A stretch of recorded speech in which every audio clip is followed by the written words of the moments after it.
Hey guys, welcome back to another video. నేను ఇంటికి వెళ్ళేసి ఒక 1 వీక్ 10 days అవుతుంది. సాటర్డే కదా ఇంటికి వెళ్తే బయలుదేరిపోయా. ఇప్పిన బట్టలన్నీ వాష్ చేయించుకోవాలని, అలాగే రేపు సండే అనగా పెళ్లి రోజు ఉందనేసి అమ్మ నాన్నది ఇంటికైతే వచ్చేసా.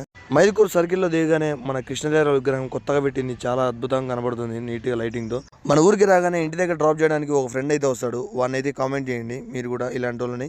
ఫైనల్ గా అయితే ఇంటికి అయితే వచ్చేసాను. ఇంటికి రాగానే మా అమ్మ ఎదురు వస్తుంది అనుకున్నా. చూసే ఒక చిన్న పిల్ల వచ్చింది, ఎవరో కాదు మా పక్కింట్లో మా బంధువుల పాపే.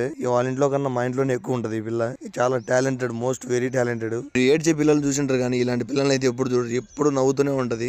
రూమ్ లో ఉంటే ఎలాగో నేనే కుక్ చేసుకుంటున్నా, ఇంటికి వచ్చాక కూడా నేను కుక్ చేసుకోవాలి. ఏం చేద్దాం, మన ప్రోటీన్ కోసం మనమే కుక్ చేసుకోవాలి. నాటుకోడి గుడ్లు వేసి ఆమ్లెట్ అయితే వేసుకున్నాం. మనం నైట్ డిన్నర్ అయితే కంప్లీట్ చేసేసుకున్నాం. అంతలోపు మా నాన్న కూడా వచ్చాడు పెళ్లికి వెళ్ళేసి. వాటర్ మిలన్ కొన్ని 3 రోజులు అవుతుంది కానీ నైఫ్ లేక కోయలేదు. ఇంటికి అయితే వచ్చి దానికైతే మోక్షం అయితే వచ్చేసింది. ఇంటికి దూరంగా ఉన్న వాళ్ళు పేరెంట్స్ కి డైలీ ఒక 5 minutes కాల్ చేసి వాళ్ళతో టైం స్పెండ్ చేయండి. వాళ్ళకి మనకన్నా హ్యాపీనెస్ ఇంకేముండదు వాళ్ళకి. అందుకోసమే అలా మా అన్నతో మాట్లాడేసి నలుగురం ముచ్చట్లు వేసుకొని తర్వాత టైం అయితే ఆల్మోస్ట్ 11 అయిపోయింది. ఇంకా టైం అయింది పడుకోవడానికి. ఓకే మరి లైక్ అయితే చేసుకోండి. ఇది వచ్చేసి నా ఫేవరెట్ బెడ్, చాలా మిస్ అవుతున్నా. ఓకే మరి సబ్స్క్రైబ్ చేసుకోండి. అలాగే నెక్స్ట్ వీడియోలో కలుద్దాం. Bye bye, love you all.